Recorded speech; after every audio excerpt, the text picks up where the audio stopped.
In the small town of Elmwood, the local CTC tiles store decided to enhance its storefront with a modern, practical canopy. One bright Monday morning, the new addition was unveiled, drawing a small crowd of curious locals and regular customers. Mr. Thompson, the store manager, introduced the canopy with enthusiasm. "As you see," he began, under the clear shelter as the sun shone through, "this canopy isn't just for show. It's here to ensure that your visits are comfortable, no matter the weather." Just then, a quick spring rain began, and the crowd instinctively stepped under the canopy, marveling as the rain pattered above while they remained dry. The transparent roof allowed the sunlight to keep the space bright, adding to the welcoming atmosphere.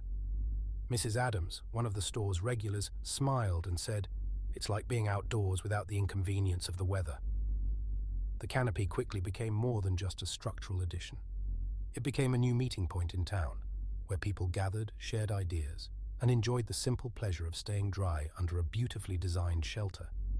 This functional enhancement not only improved the aesthetic of CTC tiles, but also reinforced its commitment to customer comfort, embodying the store's dedication to both style and practicality.